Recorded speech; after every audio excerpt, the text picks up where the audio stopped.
Morning, everybody. How you doing today? I want to talk about social media from the perspective of you, the user. How do you make sense of anything that's on social media these days? We've seen for the last 2.5, maybe 3 years, report after report after report that foreign influencers are trying to affect U.S. elections. And then, of course, when you kind of scratch below the surface, you see that there's a lot of disinformation campaigns. There was a report last week where domestic interests in the U.S. were then trying to push out very specific and biased news against various elections. And of course, a lot of people are saying, well, duh, these are influence platforms built to influence people. It should be no surprise when people use them to influence others. The question comes down to motivation of what type of influence do we want on these platforms? Well, the only defense against this is either that the platforms take action, and that's probably not going to happen. It's going to happen for the most egregious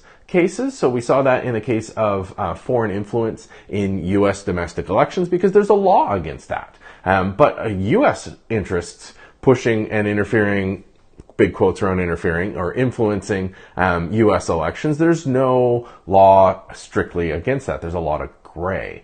And why I say we're not going to see the providers of the platforms doing anything is because this is what they built the platforms to do, is to influence people. And it's not in their interest to take a side. If they are going to take a side, they're going to take their own side, or they're going to take the side of the advertisers who pay for all this stuff.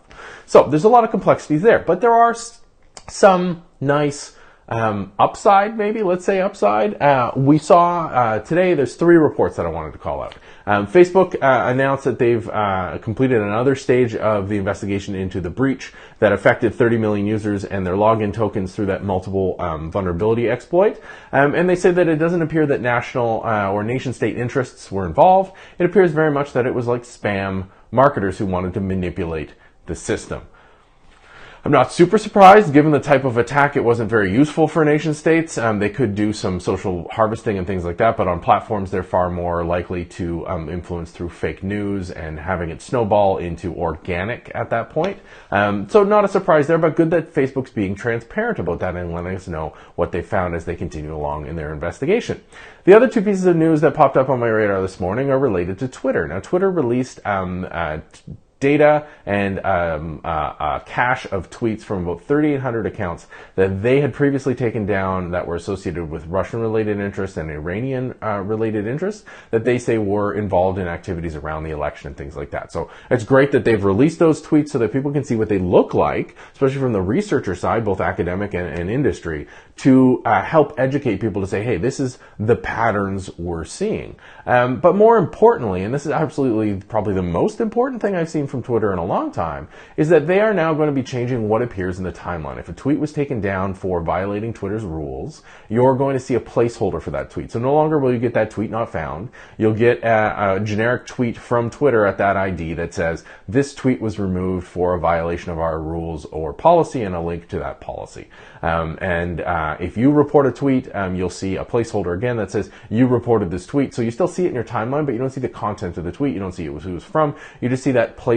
And that'll make the user experience much better from a user perspective, is that you're getting more information. This is really what I wanted to come back to as far as these 3 separate news articles today, was that as users of social media, we need to educate ourselves. And it's extremely difficult to do that when there's no data or information to base that education on. So we know that the platform providers have a very biased view of this. They own the platforms. They want to make money off the platforms. The way they do that is by creating very accurate profiles of user behavior in order to target ads, right? That's the difference between user data, that's the data that I put into the platform, and data about the user, which is information about my habits, my interests, that it creates that profile that they can target ads to. So we know that their interests are aligned with the advertisers, not with us, the user. But there's a balance there. If they tick off all the users and we leave, then they won't have anyone to advertise to. So they're going to basically pay lip service when they are required to meet this balance. But the more steps they can do to offer some transparency to show us